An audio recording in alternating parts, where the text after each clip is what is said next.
Hello students, তোমাদের সকলকে স্বাগত জানাই ফাইট্রন এবং দ্য ক্র্যাকিটের আরেকটি নতুন ভিডিওতে। তো আজকে বেশি সময় ওয়েস্ট না করে আমরা যে বিষয় নিয়ে আজকে আলোচনা করব সেটা হবে মুঘল সাম্রাজ্যের উত্থান।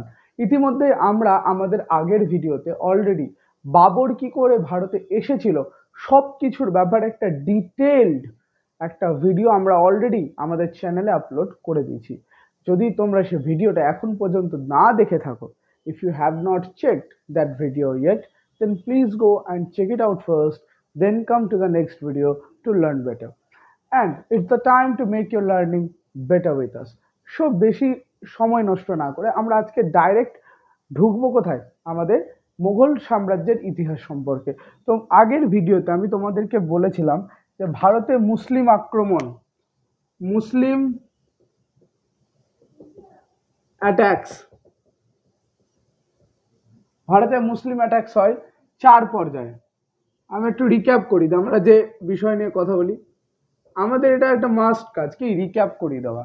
4 বিষয়। প্রথম আছে কি মোহাম্মদ কাসেম, মোহাম্মদ কাসেম, মোহাম্মদ কাসেম। সেকেন্ডে আছে হচ্ছে কে গজনী সুলতান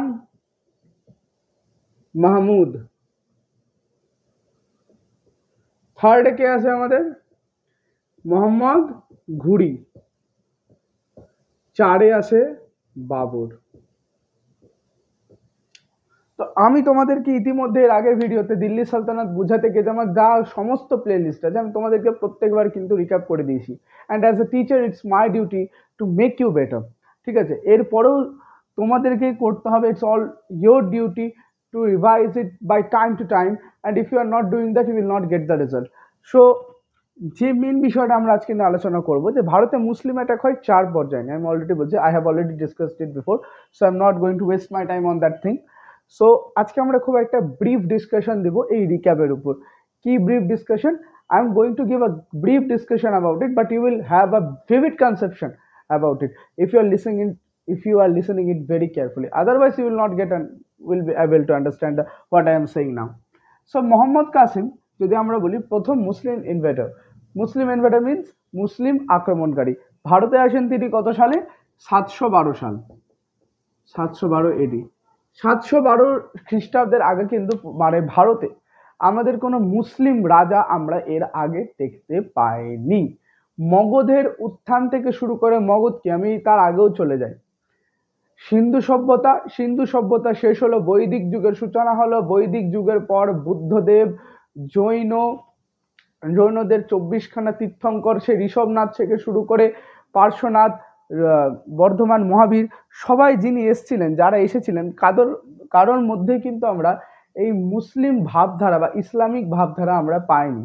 এর পরবর্তীকালে মগধের সাম্রাজ্য শাসনে যারা গুরুত্বপূর্ণ অবদান রেখেছিলেন, সেটা চন্দ্রগুপ্ত মৌর্যই হোক না কেন, সেটা সম্রাট অশোকই হোক না কেন, সেটা রাজা অজাতশত্রুই হোক না কেন, সেটা গৌতমীপুত্র সাতকর্ণী হোক না কেন, সেটা সমুদ্রগুপ্ত হোক না কেন, সেটা আমাদের কবিরাজ হোক না কেন, সেটা মগধ নরেশ প্রিয়দর্শী হোক না কেন, তিনি যেই হন কারোর মধ্যেই কিন্তু আমরা সেরকম পরিমাণ, সেরকম না বলে তারা কেউই মুসলিম ধর্ম থেকে বিলং করতেন না।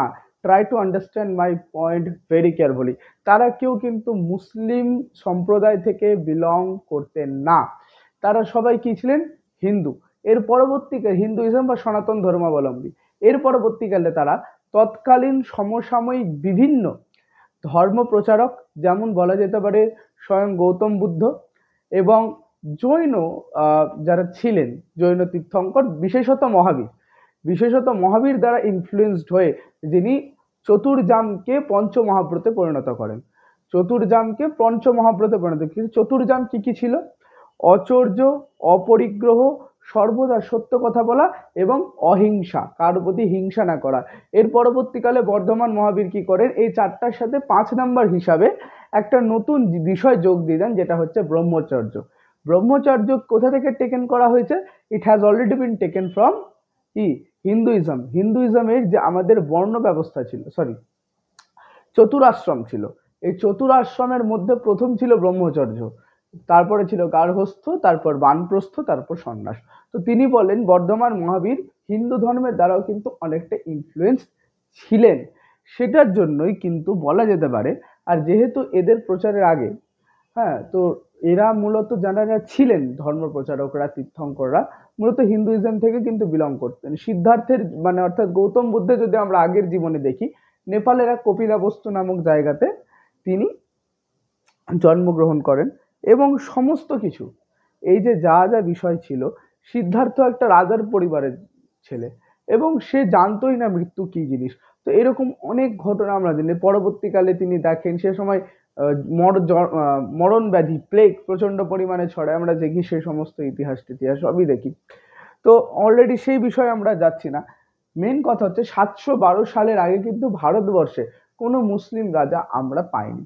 এখানেও আমরা পাচ্ছি না। মোহাম্মদ কাসিম আসছেন আরব থেকে, তিনি আরব থেকে এসে কেবল লুণ্ঠন করে চলে যাচ্ছেন এবং এর সাথে সাথে তিনি কয়েকটা কাজ করে যাচ্ছেন, যেটা হচ্ছে জিজিয়া কর চালু করা। জিজিয়া বাদেও কিন্তু তিনটা আরো কর রয়েছে। টোটাল কর সংখ্যা যদি বলি আমি, যে তৎকালীন ভারতে কয় প্রকার কর বা ট্যাক্সেস প্রচলিত ছিল, it will be 4 taxes. There were 4 taxes. প্রথম হচ্ছে কি জিজিয়া, জিজিয়া, জিজিয়া কর, তুমি জানো জিজিয়া কর কি। সেকেন্ড হচ্ছে জাকাত, 3 নম্বর হচ্ছে খুমসু, আর 4 নম্বর হচ্ছে খরাজ। এর মধ্যে আমরা মেইন আজকে দুটো নিয়ে আলোচনা করব, জিজিয়া ও জাকাত। জিজিয়া কর কি? জিজিয়া কর আর জাকাত এই দুটোই হচ্ছে একটা রিলিজিয়াস ট্যাক্স। জিজিয়া কর কি? ধরো মুসলিম রাজারা যারা ভারতে এসেছিলেন তারা দেখেন যে এখানে মুসলমান মানে জনসংখ্যা প্রায় নেই বললেই চলে।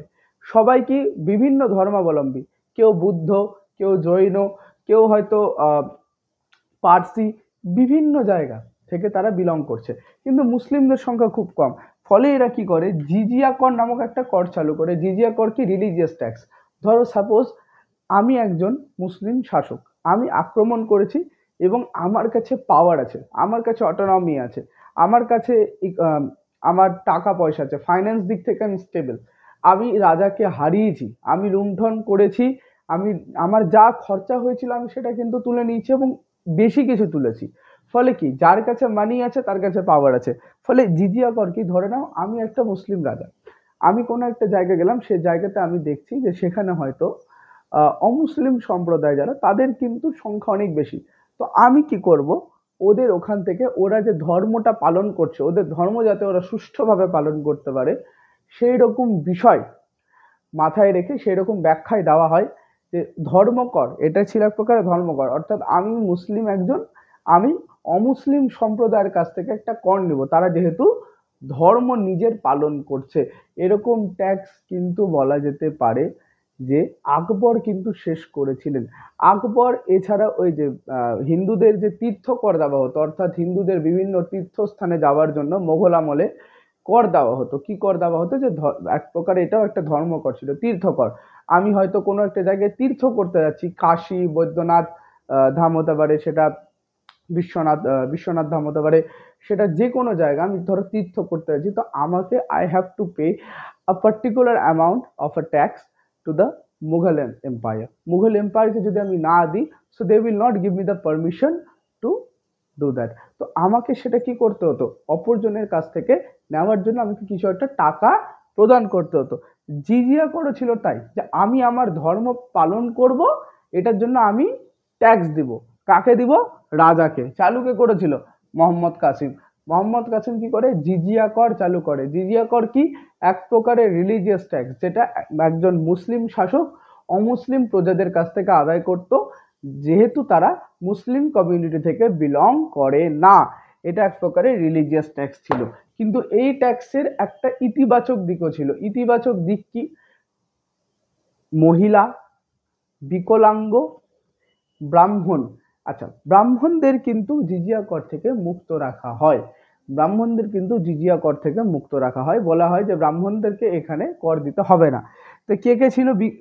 শিশু, মহিলা, বিকলাঙ্গ, ব্রাহ্মণ। কে কে? শিশু অর্থাৎ চাইল্ড, মহিলা অর্থাৎ ওমেন বা লেডি, তারপরে কে? আমাদের বিকলাঙ্গ বা যারা ফিজিক্যালি চ্যালেঞ্জড বলা যেতে পারে, এবং ব্রাহ্মিনস। এই চার সম্প্রদায়, এই চার কমিউনিটি কিন্তু জিজিয়া করের আয়ত্তায় বাইরে ছিল, অর্থাৎ তারা যে কোনো ধর্মেরও হতে পারে, তাদের কাছ থেকে কোনো রকম ট্যাক্স আদায় করা হবে না। কিন্তু জাকাত কিন্তু আবার একটা ব্যাপার, এটা ধরো মোস্ট অফ দ্য টাইমস কি হিন্দুদের কাছ থেকে নেওয়া হতো, তো এটা কি মুসলিম সম্প্রদায়ের শাসকেরা অমুসলিম সম্প্রদায়ের যারা প্রজা রয়েছে তাদের কাছ থেকে এটা আদায় করতো। কিন্তু জাকাত একটা বোঝার জিনিস, জাকাত কি, জাকাত কিন্তু কোনো হিন্দুর কাছ থেকে নেওয়া হতো না। জাকাত হচ্ছে সম্পূর্ণভাবে মুসলিমদের একটা ট্যাক্স, অর্থাৎ আমি মুসলমান শাসক হতে পারি, কিন্তু আমি মুসলিমদের কাছ থেকেও একটা প্রকার ট্যাক্স নেব, মুসলিমদের কাছ থেকেও কি একটা প্রকার ট্যাক্স নেব। কি ধরনের ট্যাক্স এটা, এটা শরীয়তের যত সম্ভব বলা রয়েছে যে কি, আমি যতটা পরিমাণ আয় করব তার একটা নির্দিষ্ট অ্যামাউন্ট আমি গরিব দুঃখীদের জন্য মানে দান করব। এখানে জাকাতটা কি, জাকাতটা সেরকম ভাবে দান করা হতো। এখানে আবার ব্যাপার আছে যে চুরি করা টাকা, সুদে খাওয়া টাকা, কিংবা যা কোনো একটা জমি জায়গা দখল করা জায়গা, বা যদি বলে অসৎ পথে উপার্জিত কোনো পয়সা কিন্তু জাকাতের অংশ হতে পারে না। অর্থাৎ আমি কারো 20 বিঘা জমি মেরে দিলাম, তারপর আমি ওটাকে বিক্রি করে আমি একটা নির্দিষ্ট পরিমাণ জাকাত দিলাম আর ভাবলাম যে আল্লাহ আমাকে বাঁচিয়ে নেবে, ওটা কোনো কাজে নাই। তো জাকাত কি এক ধরনের কি, এখানে কি কি কোন কোন অর্থ এখানে, মানে কোন কোন প্রকার অর্থ এখানে ঠাঁই পেত না। প্রথমত হচ্ছে কারো হড়প করা জমি, সেকেন্ডে হচ্ছে কারো কাছ থেকে লুণ্ঠিত পয়সা অর্থাৎ লুণ্ঠন করা পয়সা, কাউকে ঠকিয়ে নেওয়া অর্থাৎ অসৎ পথে, বিভিন্ন অসৎ পথে উপার্জন করা কিন্তু এর শক্ত নিষিদ্ধ ছিল জাকাতের ক্ষেত্রে। জাকাত কারা দিতেন, কোনো মুসলমান কোনো অমুসলিম সম্প্রদায় কিন্তু জাকাত প্রদান করতো না, জাকাত পুরো স্পেসিফিক্যালি ছিল মুসলিমদের জন্যই। এছাড়াও দুটো ছিল খুংস খারা, যেটা ছিল জমি এবং আয়ের উপর আদায় করা ট্যাক্স। মোহাম্মদ কাসিম তাহলে কি করেন, 712 সালে ভারতে আসেন এবং প্রথম আরব আক্রমণকারী 712 সালে ভারতে আসেন এবং তারপর এ করে। আমি প্রথমেই বলেছিলাম যে মোহাম্মদ ঘুরি পর্যন্ত কেউ কিন্তু ভারতে স্থায়ীভাবে শাসন করতে আসেনি। মোহাম্মদ ঘুরি কিন্তু নিজেও দিল্লি সালতানাতে কোনো দিনও পরোক্ষভাবে বা প্রত্যক্ষভাবে শাসন কাজ সামলাননি, এর জামাই সামলেছিল, কারণ ওরকম একটা সার্কামস্ট্যান্সেস বা পরিস্থিতি তৎকালীন ভারতের ইতিহাসে তৈরি হয়েছিল বলে। যদি ওরকম না হতো তাহলে হয়তো মোহাম্মদ ঘুরি কেবল লুণ্ঠন করেই চলে যেতেন, আর কিছু হতো না। তো তিনজন লুণ্ঠনকারী আসেন, কে, মোহাম্মদ কাসিম, গাজনীর সুলতান মেহমুদ আর মোহাম্মদ ঘুরি। এরা ভারতে কোনোদিনও কিন্তু স্থায়ী বসবাস রাজত্ব করার জন্য আসেইনি, কিন্তু বাবর এসেছিল ভারতে রাজত্ব করার জন্য, কারণ ওর কাছে থাকার জায়গা ছিল না। বাবরের আমি বাবরে আসছে, আমাদের এই 3টা অলরেডি কমপ্লিট হয়ে গেছে, আমি আর সেগুলো নিয়ে ডিসকাস করছি না। তোমরা যদি না দেখে থাকো, বারবার বলছি, ইতিহাস এমন একটা জিনিস যেটা থরলি যেতে হয়, যদি থরলি না যাও you will not understand the actual concept of history. History is all about conceptions. যত পরিমাণ কনসেপশন তুমি নিতে পারবে তত পরিমাণ তোমার বেটার আইডিওলজি, বেটার একটা কনসেপশন গ্রো করবে যে কার পরে কি হয়েছিল। আমি আজকে হঠাৎ বললাম বাবরের পর কাসিম এসেছিল, নো, দ্যাটস নট ফেয়ার, সেটা হয় না। ওকে, বাবর, বাবরের ব্যাপারে এবার আমরা কথা বলছি। বাবর কে, বাবর কেনই বা ভারতে এসেছিল এবং এর আসার পিছনে উদ্দেশ্য কি। এই প্রথম তিনজন কিন্তু ভারতে কোনোভাবেই স্থায়ী বসবাস স্থাপন করার জন্য কিংবা শাসনের উদ্দেশ্য নিয়ে ভারতবর্ষে পদার্পণ করেনি। এদের একটাই মূল উদ্দেশ্য ছিল টাকা, টাকা পয়সা লুণ্ঠন করে নিজেদের যে জায়গায় তারা সুলতান রয়েছেন সেই জায়গায় গিয়ে সেটাকে সমৃদ্ধ করা। কারণ ভারতকে তৎকালীন সোনেকে চিড়িয়া বা সোনার পাখি বলা হতো, অর্থাৎ ভারতে এতটা পরিমাণ ধন সম্পদ ছিল যে এর পরবর্তীকালে মুঘলরা আসে, মুঘলরাও সেটাকে শোষণ করা হয় এবং তার পরবর্তীকালে ব্রিটিশরাও এসে কিন্তু আগামী টানা 200 বছর কিন্তু কেবল শোষণই করে গেছে। ভারত সবসময় একটা ভিকটিমের অবস্থায় ছিল কিন্তু আমাদের ভারতের ইতিহাসে। যেমন এই তিনজন এসে কি শুধু লুণ্ঠন করে, লুণ্ঠন করা কি, অপরের ধন সম্পত্তিকে নিয়ে যাওয়া, তাই কিনা, রাজাই যেটা হয়।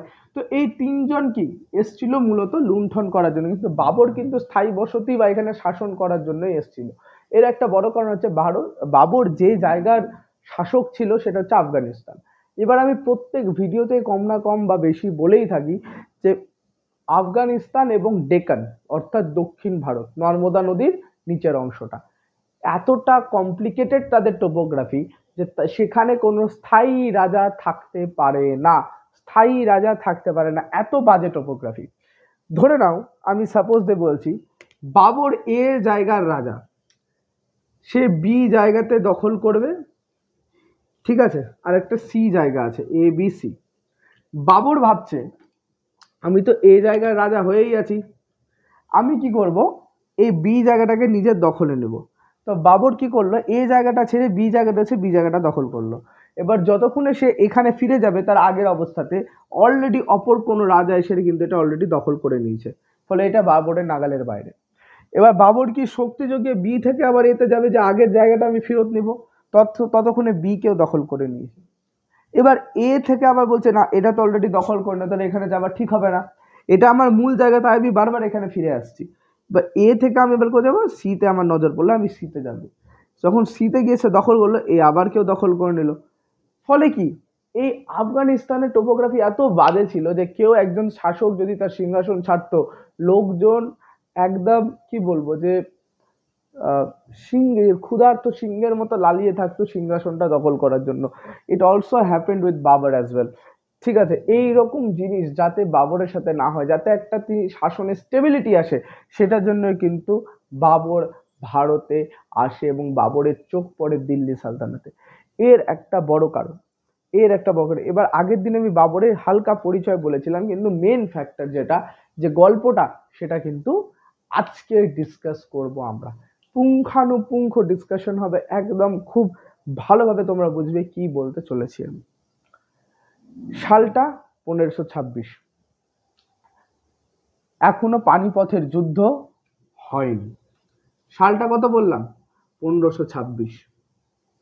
সালটা হচ্ছে 1526, 1526, পানিপথের যুদ্ধের আগে।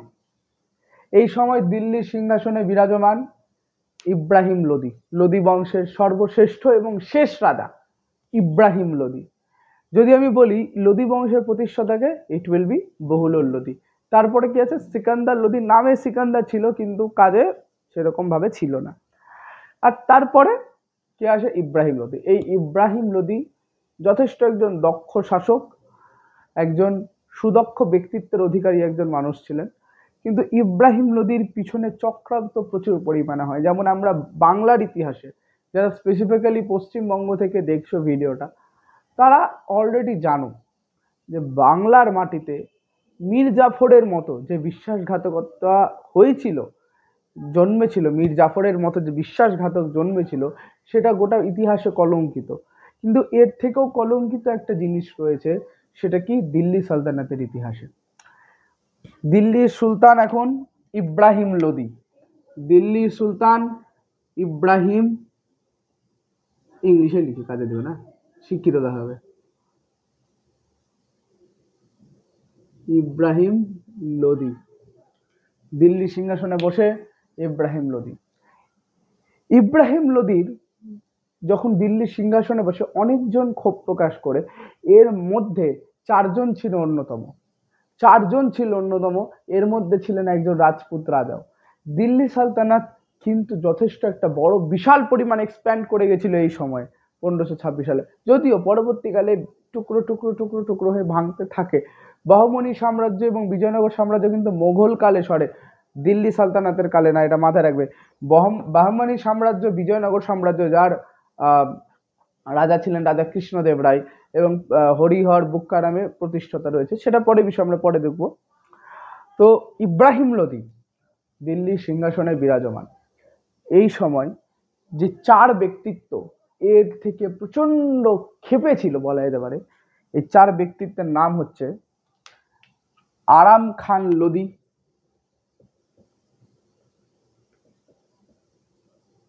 আরাম খান লোদি, বেহরাম খান লোদি,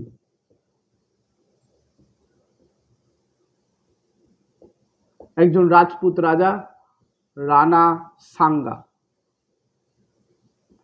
আর চার হচ্ছে মেদিনী রয়। আরাম খান লোদি, বেহরাম খান লোদি, রানা সাঙ্গা, মেদিনী রয়। এই দেখো, এখানেও লোদি, এখানেও লোদি, আবার এটাও লোদি। অর্থ আমরা বলতে পারি যে এই দুজন যে রয়েছেন, অর্থাৎ আরাম খান লোদি ও বেহরাম খান লোদি, এই দুটা যারা আছে এরা কিন্তু লোদি ডাইনাস্টি থেকেই বিলং করতো।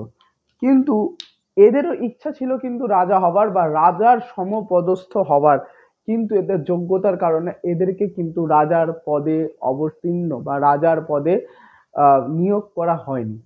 একটা রাজা এরাও হতে চেয়েছিল কিন্তু এরা রাজা হতে পারেনি। ফলে এদের যে একটা মানসিক ক্ষোভ ধীরে ধীরে এদের গোটা মস্তিষ্কে জন্ম নিয়েছিল, অলরেডি নিচ্ছিল কি নিয়েছিল, সেটা সম্পূর্ণ রূপ ধারণ করে 1526 সালের পানিপথের যুদ্ধে। আরাম খান লোদি এবং বেহরাম খান লোদি দুজনেরই ইচ্ছা ছিল রাজা হওয়ার, কিন্তু দিল্লির সিংহাসনে কে বসে? ইব্রাহিম লোদি। এবং এই দুজন ছিলেন জায়গিরদার। জায়গিরদার অর্থাৎ কত? জমিদার। বিরাট বিরাট এরা জমিদার ছিলেন। তো আরাম এবার কি হতো, দিল্লি সালতানাত থেকে যারা এই যে জমিদার, অর্থাৎ ধরো এখানে জমিদার মানে ওদের একটা কাজ আছে, জমি ওদেরকে দেখাশোনা করতে দিল। ওখানে যারা একটা জমি, মানে আমি বলছি না যে 20 বিঘা 30 বিঘা জমি, ধরো সাপোজ যদি আমি বলি বিহার একটা গোটা সামলাবে কে? আরাম খান লোদি। পাঞ্জাব গোটা সামলাবে বেহরাম খান লোদি। রাজস্থান গোটা সামলাবে রানা সাঙ্গা। মেদিনীরই ধরো পশ্চিমবঙ্গ সামলাবে, এইরকম টাইপের আমি উদাহরণ দিচ্ছি জাস্ট। এত বড় বড় জায়গার যে যারা ছিল, ঠিক আছে, এত বড় বড় জায়গার যারা কি ছিল? জায়গিরদার, অর্থাৎ ধরো জমিদার টাইপের, ঠিক আছে, ওদেরকে প্রদেশ প্রদেশ ভাগ করে দিয়ে দেওয়া হতো, যে বলে এবার চলতো যে ঠিক আছে এখানে শাসন করতো, তুমি হচ্ছে গিয়ে প্রাথমিক শাসন করতে, এবং তোমার উপরে একটা উচ্চ শাসনকর্তা থাকবে, সেটা হচ্ছে ইব্রাহিম লোদি। তো এরা ছিল প্রাথমিক শাসনকর্তা, একদম নিচু স্তরের। এর নিচে বিভিন্ন ছিল, সামন্তরা কাজ করতো, তার নিচে আবার মন্ত্রীরা কাজ করতো, তারপরে ধরো ওয়ার্কার শ্রেণী আছে, সৈন্যরা আছে, বিভিন্ন স্টেজেস আছে। তো এই দুজন ছিল কি মূলত জায়গিরদার, এবং এদের যে ক্ষোভটা ছিল সেটা ছিল চরম। ইব্রাহিম লোদি কিন্তু এই ব্যাপারে অতটা অবগত ছিলেন না, কিংবা কান কর্ণপাত করেননি এটা।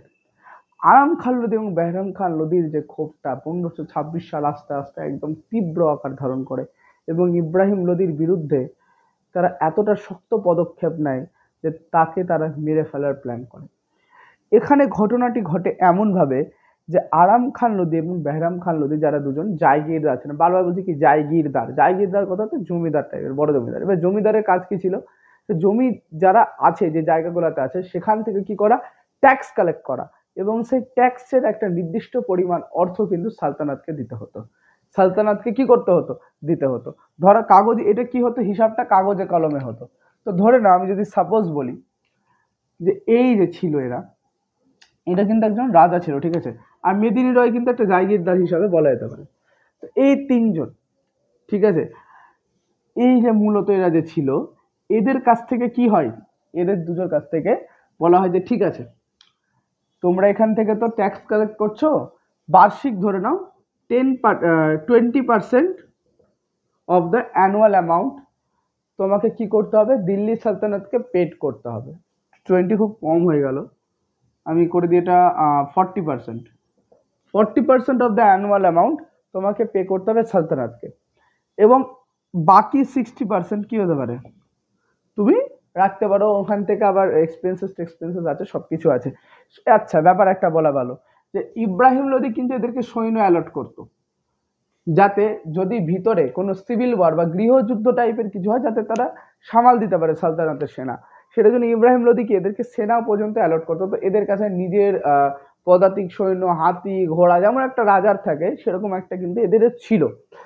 তো এবার কি, এরা কি ছিল? মূলত জায়গিরদার টাইপের। তো এরা কি এমন কাজ করতো যে এরা যে পরিমাণ অর্থটা পেত, সেখান থেকে একটা নির্দিষ্ট পরিমাণ অর্থ সালতানাতকে পে করতে হতো, বাকিটা ওরা নিজের পকেটে ভরতো। এবার আমি ধরো কত টাকা বললাম? 40% পে করতে হবে কাকে? পে সালতানাত, সালতানাতকে পেড করতে হবে 40%, তাই তো? এবার ধরে নাও বার্ষিক আমার উঠছে 1 লাখ টাকা, বার্ষিক আমার উঠছে কত? 1 লাখ টাকা।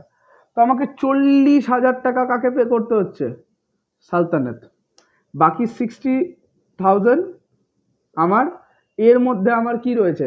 যারা আমার নিচে কাজ করছে ওদেরকে আমাকে বেতন দিতে হচ্ছে, নিজের একটা খরচা আছে, সৈন্যদের খরচা আছে, হাতি, ঘোড়া, রথ, চাকা টাকা, তারপর অস্ত্র শস্ত্র, সব কিছুর কি আছে? একটা মেনটেনেন্স আছে। তো এটা কি, এটা সালতানাতকে চলে যেত আর এটা থাকতো ওদের কাছে। তো এবার এরা কি করলো, দুগ্গিবাজি শুরু করলো, কারাপশন।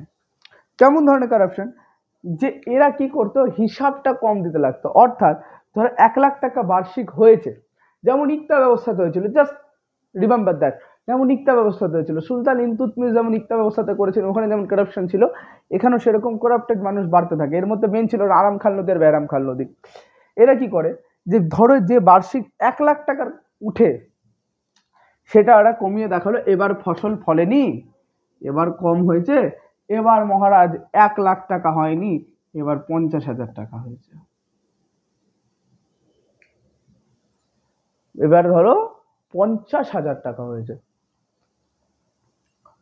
50,000 টাকা হয়েছে, তাহলে আর কি করা যাবে, 50,000 টাকা হয়েছে। এবার এটা দিচ্ছে হিসাবে, এটা হচ্ছে লিখিত হিসাব। এটা কি, এটা লিখিত হিসাব, রিটেন, যেটা খাতা কলমে হয়, এটা রিটেন হিসাব, যে হ্যাঁ 50,000 টাকা এবার এই জায়গা থেকে আসিল, এখান থেকে 40% যাবে, শতকরা 40 ভাগ যাবে কোথায়, সালতানাতে, বাকি 60% আমার। এখানে 40% করে দাও কত, এখান থেকে হাফ করে দিব আমি, ঠিক আছে, তাহলে 5×4 = 20, 2,00,000 টাকা, সরি, এখানে হ্যাঁ 50,000, তাহলে 20,000, 20,000 টাকা কোথায় যাবে, সালতানাতে, আর বাকি 30,000 টাকা যাবে কার কাছে, এদের কাছে। কিন্তু এটা তো খাতা কলমে, অর্থাৎ এই 20,000 টাকাটা যেটা আমার যাচ্ছে, এই 20,000 টাকাটা তো একটা ফ্যাক্টর আছে, 20,000 টাকাটা আবার কততে আমি হিসাব দেখাচ্ছি, 50,000-এ। 20,000 টাকাটা আমি কততে হিসাব দেখাচ্ছি, 50,000-এ। অ্যাকচুয়াল উঠেছে কত, 1,00,000। আমার, আমি খাতা কলমে দেখাচ্ছি 50,000, ভালো করে বুঝবে, আমি খাতা কলমে দেখাচ্ছি 50,000, অ্যাকচুয়াল কিন্তু আমার 50,000 উঠেনি, অ্যাকচুয়াল আমার কত উঠেছে, 1,00,000, 1,00,000, আমি 50,000-এ পেড করছি 20,000, আর এখানে আমাকে যদি করতে হতো, আমাকে 40,000 টাকা পেড করতে হতো, 40,000 টাকা আমাকে পে করতে হতো। তো আমি যদি 50,000 টাকা দেখাই, তাহলে আমার পকেটে আমি বেশি ভরবো, বেশি মাল আমার পকেটে মোটা হবে, তাই তো। তো এটাই করেছিল আরাম খান লোদি আর বেহরাম খান লোদি। এরা কন্টিনিউয়াস বলে যে এবার ফলন হয়নি, এবার এখানে খরা পড়েছে, এবার এখানে বন্যা হয়ে গেছে, এবার এখানে আমাদের ফসল ভালো ফলেনি, হ্যাঁ আমাদের কীট পতঙ্গ সব ফসল খেয়ে নিয়েছে, বাণিজ্য হচ্ছে না, সমুদ্র পথে যেতে দিচ্ছে না, জলদস্যু সমস্ত কিছু, আরাকান জলদস্যুরা সমস্ত কিছু উঠিয়ে নিচ্ছে, মালপত্র লুণ্ঠন হচ্ছে, বারবার বিভিন্ন ধরনের এক্সকিউজ দিতে থাকে। এরা এক্সকিউজে মানে ভরে দেয় একদম ইব্রাহিম লোদিকে। ইব্রাহিম লোদি কিন্তু এবার ধীরে ধীরে এদেরকে নজরে আনতে শুরু করে, এবং ইব্রাহিম লোদি লক্ষ্য করে যে এদের যে অ্যানুয়াল ইনকাম, যেটা ওরা সালতানাতকে পে করছে, তাদের থেকে কিন্তু ওরা মানে রাজার, এরা প্রায় রাজার সমতুল্য ধনবান হয়ে উঠছে। অর্থাৎ এদের কিছু একটা ফল্ট রয়েছে, ইব্রাহিম লোদি এটা বুঝতে পারে, এবং ইব্রাহিম লোদি এটাও লক্ষ্য করে যে এদের যে মানে কথার বলন এবং যে এদের কাজের চলন, দুটার মধ্যে পার্থক্য আছে। যার অবস্থা সত্যি খারাপ হবে, সে হয়তো নিজের মধ্যে একটা কিছু গ্রিফ এক্সপ্রেস করবে যে না এবার হলো না, এবার এইটা, ওদের তো টাকা লাগে, কিন্তু এরা একদম সোনা দানা মণিমাণিক্য জড়িত থাকে, হ্যাঁ, আর সালতানাতকে দেয় 20,000 টাকা। কিন্তু ধরো এবার 20,000 টাকা কত দিচ্ছে সালতানাতকে, উঠেছে কত, 1,00,000, তাহলে এই 20,000 তো আমার সালতানাতকে আমি দিলাম 50,000-এর হিসাবে, অ্যাকচুয়াল যদি 1,00,000 টাকা উঠে, ওখান থেকে 1,00,000 থেকে 20,000 বাদ দিয়ে দাও, কত হচ্ছে, 80,000 টাকা। এই 80,000 টাকা ওরা কিন্তু পকেটে ভরতে শুরু করে। ফলে ওরা কি, মানে দীর্ঘকাল ধরে এটা চলতে থাকে, ফলে ওরা কি প্রচন্ড ধনবান হয়ে ওঠে, এবং যত পরিমাণ টাকা আসবে তত পরিমাণ পাওয়ার আসবে।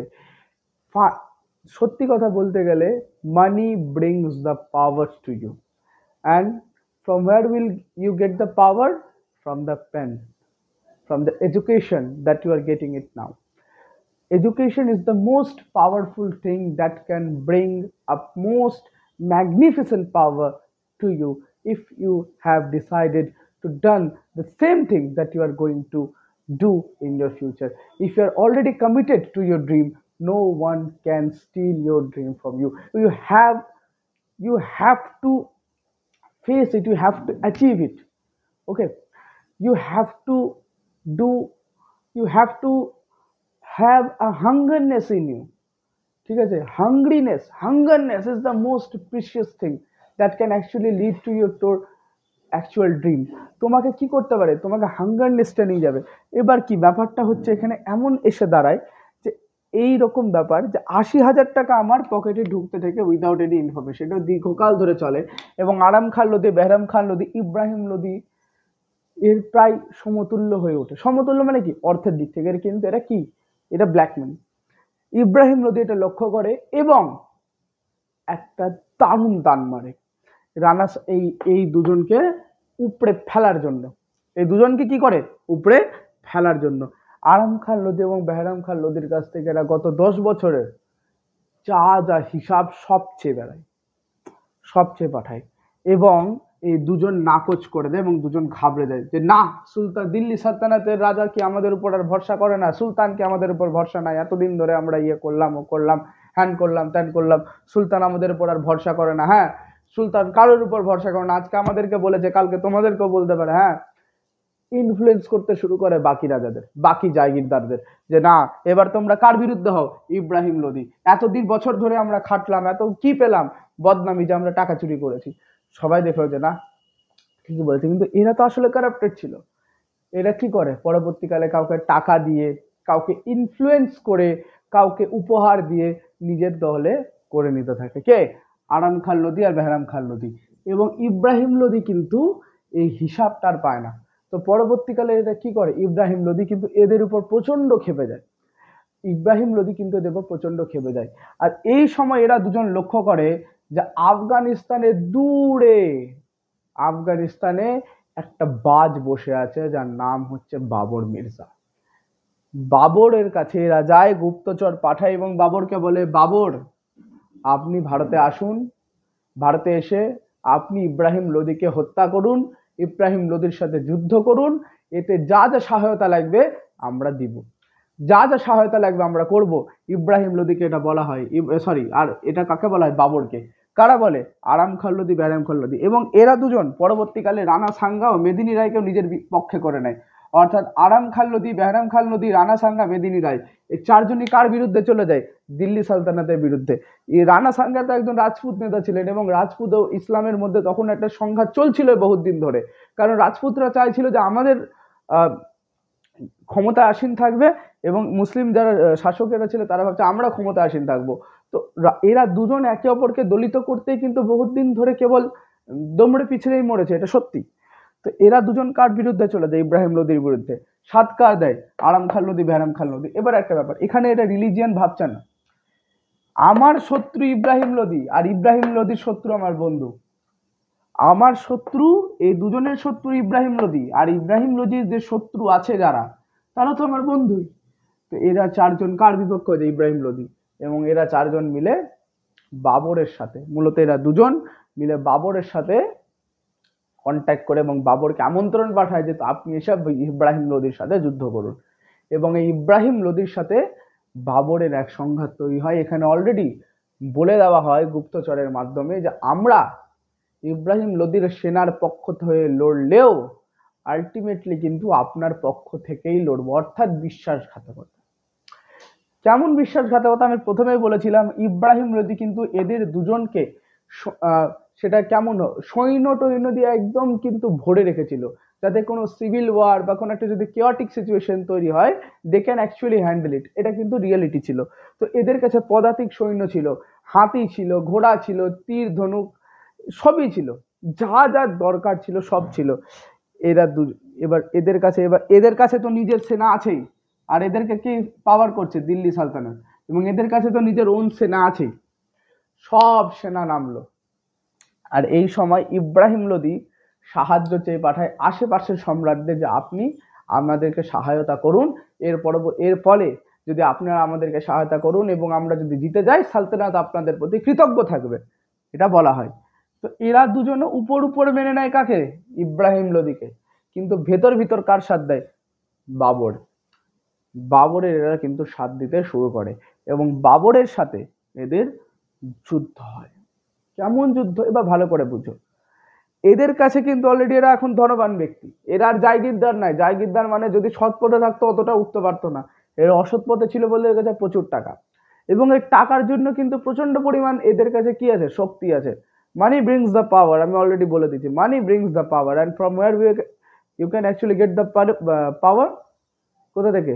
মানি থেকে তো আসেই, কিন্তু এই মানিটা কি কি কোথা থেকে আসে? From where you can actually get the money? From the education. Pen is the most powerful thing. এটা এখনকার কথা, কিন্তু তখনকার দিনে কি ছিল? Money brings the power. তো যার কাছে মানি আছে অর্থাৎ টাকা আছে সে কিন্তু সর্বশক্তিমান। তো এরা কি করতো? টাকা দিয়ে আরো সৈন্য বৈন্য তৈরি করলো, নিজেদের এরা বিশাল সেনা তৈরি করলো, এবং এরা দাঁড়ালো কার পক্ষে হয়ে? ইব্রাহিম লোদি। কিন্তু যখন যুদ্ধের পরিস্থিতি তৈরি হলো, যখন যুদ্ধ তৈরি হলো, এই চারজনেই আপাত দৃষ্টিতে দেখে মনে হলো যে না, আমরা ইব্রাহিম লোদির সেনা থেকে লড়ছি বাবরের বিরুদ্ধে হয়ে পানিপথের ময়দানে, কিন্তু এটা অ্যাকচুয়ালি কি করে? ভিতর ভিতর ইব্রাহিম লোদির সৈন্যকে মারতে থাকে। ওদিক থেকে বাবরের সেনা মারছে, এদিক থেকে এদের ভিতরে চারজনের এদের সেনা মেরে যাচ্ছে। কাকে? ইব্রাহিম লোদির সেনাকে। খুব অল্প সময়ের মধ্যে ইব্রাহিম লোদির সে বিরাট সেনা একদম ছোট্ট একটা, অভিমন্যু যেমন চক্রবিউতে পড়েছিল মহাভারতে, সেরকম ইব্রাহিম লোদি একটা চক্রবিউতে পড়ে যায়, যেখান থেকে ইব্রাহিম লোদির বেরানোর কোনো জায়গা থাকে না। কারণ বাবরও মারছে বাইরে থেকে, এবং ভিতর ভিতর সৈন্যরাও কি করতে থাকে? একে অপরকে মারতে থাকে। যেই দেখছে এরা ইব্রাহিম লোদি সাপোর্টে আছে, ব্যাস এই চারজনের সৈন্যরা কি করছে? খাঁচখুচ করে মারতে থাকছে। এবং এদের ভিতরে যে সৈন্য ছিল ওদের কি ভয় ছিল না যে যদি আমরা ধরা পড়ি, হেরে যাই, কি হবে? কিন্তু কি? টাকা। ওরা এতটা দুরাবস্থায় তারা ভুগছিল। সৈন্যদের কিন্তু অবস্থা কোনোদিনও ভালো থাকে না, সৈন্যদের অবস্থা কোনোদিনও ভালো থাকে না। ওরা যেমন অর্ডার পায় তেমন তারা কাজ করে। তো এদের এখান থেকে এরা অর্ডার পেয়েছিল কি? যে সালতানাতের বিরুদ্ধে যাওয়ার। এদের পিছনে মেন, এখানে সৈন্যদের দোষ দেখলে হবে না, এখানে দোষ এদের, যে এরা কি সালতানাতের বিরুদ্ধে যায়, এবং সালতানাতের বিরুদ্ধে গিয়ে ইব্রাহিম লোদি সে বিরাট সৈন্যকে, হাতি ঘোড়া একদম তীর ধনু তীরন্দাজ কামানদাজ সমস্ত কিছু নিয়ে, যারা এত কাজ করে, এত কিছু করে, সমস্ত কিছু কি হয়ে যায়? ধূলিসাৎ হয়ে যায়। ইব্রাহিম লোদির সে বিরাট সেনা একটা ছোট্ট পুকুরে, যেমন বড় মাছেরা ছোট মাছদেরকে খেয়ে ফেলে, সেরকম টুপ টুপ টুপ টুপ করে সেই বড় মাছ অর্থাৎ বাবর এবং তার সাথে সাথে যে ছোট ছোট বিষাক্ত ইল ফিশ গুলো যেমন থাকে, কারেন্ট দিয়ে দিয়ে ভিতর ভিতর ভিতর ভিতর মারতে থাকে। ইব্রাহিম লোদির সে বিরাট সেনা খুব ছোট্ট সেনায় পরিণত হয়, এবং শেষ পর্যন্ত 1526 সালের পানিপথের প্রথম যুদ্ধে বাবর জয়লাভ করে। এই বাবর যখন জয়লাভ করে, আরাম খান লোদি এবং বেহরাম খান লোদি এরা তো মানে ঠিকই হয়ে যায়, টিকে যায়, কিন্তু এর মেন জায়গা লাগে রানা সাঙ্গার সাথে। এর মেন ঝামেলা কার সাথে লাগে? বাবরের। বাবরের সাথে মেন ঝামেলা লাগে কার? রানা সাঙ্গা। কি? এই বাবর যখন পানিপথের যুদ্ধে জয়লাভ করে, বাবর কিন্তু কি বলে, এই বাবর আসে, এই আরাম খান লোদি এবং বেহরাম খান লোদি কিন্তু কোনোদিনও বলেনি যে আপনি আসুন দিল্লিতে শাসন করুন। এরা চেয়েছিল নিজে দিল্লিতে শাসন করবে বলেই কিন্তু বাবরকে আনা হয়েছিল। এটা ভালো করে বুঝো। এরা দুজন কিন্তু কোনোদিনও চায়নি কোনো একজন থার্ড পার্সন এসে দিল্লি সিংহাসনে বসবে। এরা চেয়েছিল আমরা দুজনে মিলে শাসন করব। কাকে? ইব্রাহিম লোদিকে। ইব্রাহিম লোদিকে যখন আমরা একদম ধুয়ে মুছে সাফ করে দিব, তখন আমাদের কে আসবে? আমরা দুজন মিলে শাসন করব, এবং বাবরকে কিছুটা পরিমাণ অর্থ সোনা দানা দিয়ে আমরা ভরিয়ে দিব।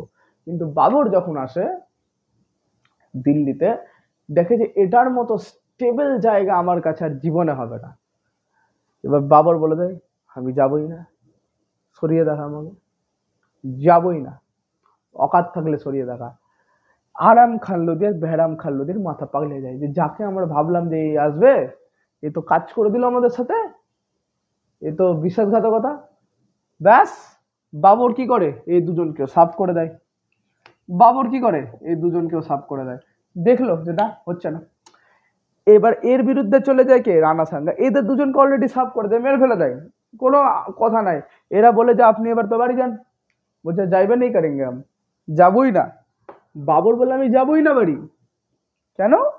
দিল্লি আমার খুব পছন্দ, আমি দিল্লিতে আবার শাসন করব, কারো বাবা আটকাতে পারবে না আমাকে। কিন্তু এদের দুজনের ইচ্ছে ছিল যে এরা দিল্লিতে শাসন করবে, পাশা পড়ে গেল উল্টা। বাবর এদের দুজনকে পদ থেকে সাফ করে দিল, বাকি থাকলো রানা সাঙ্গা মেদিনী রায়। রানা সাঙ্গা কি করে? দম দেখায় বাবরের বিরুদ্ধে। বাবরকে বলে যে ঠিক আছে বাবর, আমি তোমাকে চ্যালেঞ্জ করছি, তুমি আসো, তোমার সাথে আমি একটা যুদ্ধ করব, যদি হয়ে গেল তাহলে আমার রাজ্য তোমার, যদি না হলো তুমি গোটা দিল্লি সালতানাত আমার।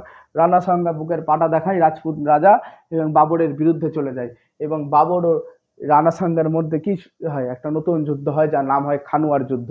এই খানুয়ার যুদ্ধ প্রবাবলি 1526 থেকে 1527-এর মধ্যে সংগঠিত হয় খানুয়ার যুদ্ধ।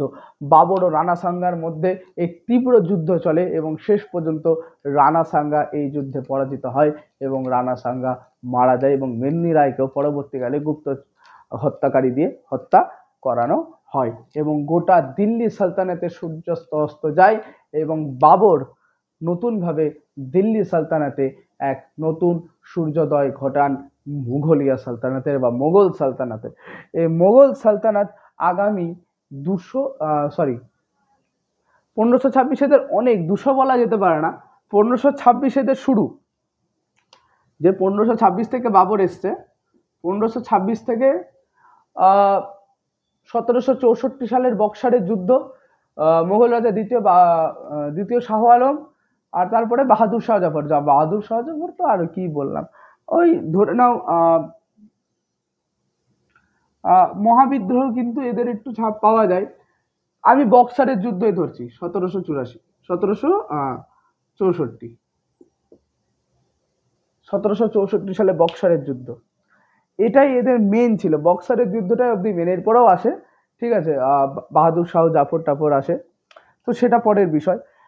প্রায় মিনিমাম 300 বছর মতো, 250-300 বছর মতো, কিন্তু 250 বছর মতো মিনিমাম এরা কিন্তু মুঘলিয়া সালতানাতের যে পরচম বা যেটাকে বলে আমরা পতাকা বলি, সেটা কিন্তু একদম ভাসতে থাকে চরম পর্যায়ে।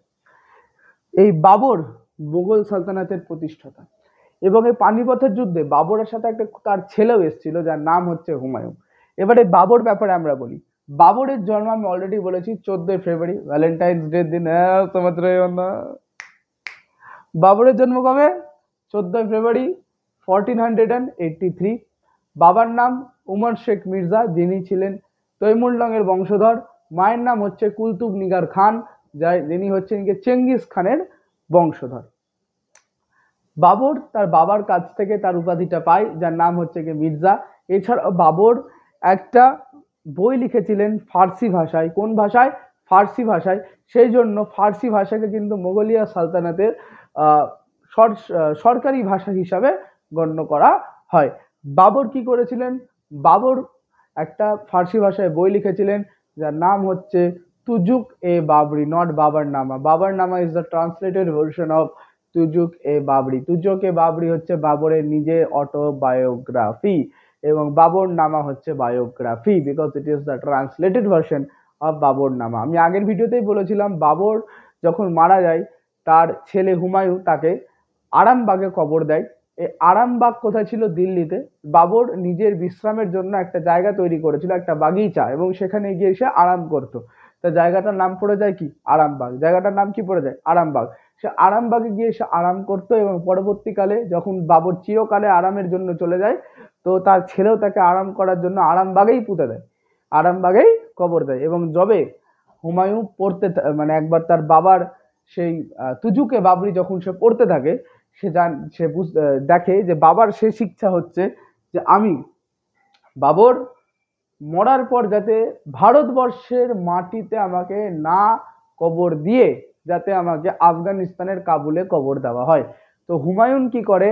বাবার কবর আবার খুঁড়ে সেটাকে আফগানিস্তানের কাবুলে নিয়ে যায় এবং সেখানে গিয়ে আবার সমাধিস্থ করা হয়। ফলে বাবরের কবর কয় জায়গায় আছে? 2 জায়গায়, একটা আরামবাগে আর একটা কোথায় আছে? আফগানিস্তানের কাবুলে। এই বাবরের মারা যাওয়ার আগেও তোমাদেরকে বলতে হবে কিছু একটা। বাবরের 4 ছেলে, 4টা ছেলেই। কি ছেলে? কামরান, হিন্দাল, আসকারি, হুমায়ুন। কামরান, হিন্দাল, আসকারি, হুমায়ুন। আমি নামটা লিখে দিচ্ছি, ওকে। বাবরের 4 ছেলে। কি? কামরান, কাকে কামড়াবে জানি না, হিন্দাল, 3 নম্বর হচ্ছে আসকারি, আর 4 নম্বর হচ্ছে হুমায়ুন। এর মধ্যে আমাদেরকে 2টা নাম মনে রাখতে হবে, কামরান আর হুমায়ুন। কামরান কে দিয়ে নাম শুরু? কাবুলে থাকে। কাবুলের রাজা হয় কে? কামরান। যখন বাবর কাবুল ছেড়ে, আফগানিস্তান ছেড়ে এখানে আসেন, ভারতে আসেন, তখন কাবুলের সিংহাসনে তার বড় ছেলে কামরানকে বসিয়ে আসে এবং হুমায়ুন ছিল তার ছোট ছেলে। হুমায়ুনকে কোথায় দেওয়া হয়, যখন দিল্লিতে, যখন সে দিল্লি শাসন করে, দিল্লিতেই থেকে যায়। এবং পানিপথের যুদ্ধে হুমায়ুন এসেছিল যুদ্ধ করার জন্য তার বাবাকে দেখার জন্য। হুমায়ুনও খুব উদ্বুদ্ধ হয়, কিন্তু হুমায়ুন কিন্তু শেষ জীবনে সেরকম পর্যন্ত যুদ্ধ করতে পারেনি। বাবরের সারা জীবন যুদ্ধতে কাটলো, হুমায়ুনের যে গল্পটা, গোটা জীবনের গল্প, সেটা খুব ট্র্যাজিক এন্ড ঘটে। বেচারা সিঁড়ি থেকে পা পিছলে মরে যায়, কি আর বলবো। দেখ, তো হুমায়ুন কোথায় ভাই, দিল্লির। হুমায়ুন দিল্লির সিংহাসন লাভ করে এবং হিন্দার আজকাল ওই ছোট ছোট জায়গায় দুটা শাসক ছিল। আচ্ছা, হুমায়ুনের ছেলে কিন্তু ছিল আকবর। আকবর কিন্তু পরবর্তীকালে দিল্লি সালতানাতের একটা মারাত্মক সর্বশ্রেষ্ঠ শাসক হিসাবে আমাদের সামনে উপস্থাপন হয়। তো আমরা একটু একটা শর্টে জেনে নিই যে কি বাবর কোন কোন নীতি ইউজ করেছিল। বাবর যুদ্ধে অর্ধচন্দ্রাকার সৈন্য বিচ্ছুরণ নীতি, যাকে কি বলা হয়, কি নীতি বলা হয়, উজবেক নীতি। কি নীতি বলা হয়, উজবেক নীতি। অর্ধচন্দ্রাকার সৈন্য বিচ্ছুরণ নীতি, চাঁদের মতো থাকবে এবং যখন সৈন্য আসবে, ইব্রাহিম লোদির সৈন্য মাঝখান থেকে চারটা যেমন কাটবে এবং হ্যান্ড করে এক্সপেন্ড করবে চারিদিকে দুদিকে, এবং ইব্রাহিম লোদির সৈন্য গোটা ঢুকে যাবে। ওর সাথে কি চারজনের সৈন্য আছে, এরাও পিছন পিছন মারছে। তো ইব্রাহিম লোদির সৈন্য যারা আছে, ইব্রাহিম লোদির প্রতি ওয়াফাদার, তারা কি হবে, তার সংখ্যা কমতে থাকবে এবং শেষ পর্যন্ত গিয়ে এরা ঘিরে নেবে এবং ভিতর থেকে মারতে থাকবে। এই যুদ্ধে কি নীতি, এই যে অর্ধচন্দ্রাকার সৈন্য বিচ্ছুরণ নীতি, এর আগে ভারতবর্ষের মাটিতে কেউ কোনো দিনও ইউজ করেনি। এর একটা নাম রয়েছে, যাকে কি বলা হয়, উজবেক নীতি। কি বলা হয়, উজবেক নীতি। এছাড়া বাবর পানিপথের প্রথম যুদ্ধে কিন্তু তোপ বা কামানের, যাকে আমরা ইংরেজিতে ক্যাননস নামে চিনি, সেটার ব্যবহার করেন। সেটার জন্য এটাকেও একটা নাম রয়েছে, এর নাম হচ্ছে কি, ওসমানিয়া নীতি। কি নাম হচ্ছে, ওসমানিয়া নীতি। তাছাড়া বাবরের আত্মজীবনীর নাম কি, তুজুক এ বাবরি। কোন ভাষায় লেখা, ফার্সি ভাষায়। বাবরের পিতার নাম উমর শেখ মির্জা। বাবরের চার ছেলে, Kamran, Hinda, Laskari, Humayun. Kamran, Hinda, Laskari, Humayun. Kamran, Hinda, Laskari, Humayun. Repeat it with me, Kamran, Hinda, Laskari আর হুমায়ুন। এর পরবর্তীকালে হুমায়ুনও কিন্তু শেষ জীবনে সেরকম কোনো অত যুদ্ধই লড়েনি। সত্যি কথা বলতে গেলে হুমায়ুনের সারা জীবন শুধু সে পালিয়ে পালিয়ে যেতে থাকে। ঠিক আছে, একে বেশিরভাগ পালায় কে, কার কাছ থেকে পালায়, শের শাহ সুরি, দ্বিতীয় আফগান বংশ। সেটা নিয়ে আমরা জানবো। আগে আমরা মুঘল এম্পায়ার শেষ করবো, পরবর্তীকালে আমরা শের শাহের ব্যাপারে জানবো। হুমায়ুন সারা জীবন শুধু দৌড় করাতে থাকে এদেরকে। আচ্ছা, হুমায়ুন সেরকম ভাবে শাসন করতে সক্ষম ছিল না। শেষ জীবনে সিঁড়ি থেকে পা পিছলে পড়ে বেটা মারা যায়, কিছু বলার নাই একে আর। আচ্ছা, হুমায়ুনের একটা বই রয়েছে জীবনী, যার নাম হচ্ছে হুমায়ুন নামা। এর নাম কি, হুমায়ুন নামা জীবনী। আমি আরেকবার বলছি, তাহলে রাইটার কিন্তু ডিফারেন্ট হবে। কি নাম, হুমায়ুন নামা।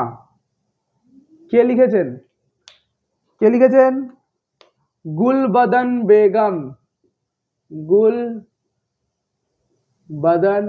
বেগম, গুলবদন বেগম রচিত গ্রন্থটির নাম কি, হুমায়ুন নামা। এটা কি বায়োগ্রাফি না autobiography? It is a biography, it is a biography. Tuzuk e Baburi কি বায়োগ্রাফি না autobiography? It is a autobiography. তো আজকে আমরা জানলাম বাবর সম্বন্ধে, বাবরের পানিপথের ইতিহাস সম্বন্ধে, পানিপথের যুদ্ধে বাবর কি কি নীতি অনুসরণ করে যুদ্ধে জয়লাভ করেছিল, সমস্ত কিছু আমরা জানলাম। বাবরের বংশ পরিচয়, বাবরের চার ছেলে, কামরান, হিন্দা, লস্করি, হুমায়ুন।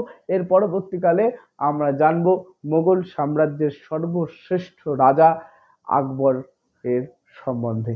যদি তোমাদের ভিডিওটা ভালো লেগে থাকে, যদি তোমরা বুঝতে পেরে থাকো ভিডিওটা দেখে, তাহলে একটা লাইক করে দিও, চ্যানেলটিকে সাবস্ক্রাইব করে চ্যানেলটির পাশে থেকো, আর বেল আইকনটি টিপে রাখো যাতে তোমরা এরকম ভিডিও ভবিষ্যতে আরো পেতে পারো। আর যদি তোমাদের কোনো ডাউটস হয়, you can easily ask your doubts in the comment section below. You have to write it down, your doubts, and I will definitely answer all the doubts. I will try to make you understand all the doubts that you have in your mind. So please comment down your doubts there. এবং আজকের মতো এখান থেকেই বিদায়। যদি তোমাদের ভিডিওটা ভালো লেগে থাকে, ভিডিওটিকে একটা লাইক করে একটু শেয়ার করে দিও যাতে অপরজনও বেনিফিটেড হতে পারে। Thanks for watching.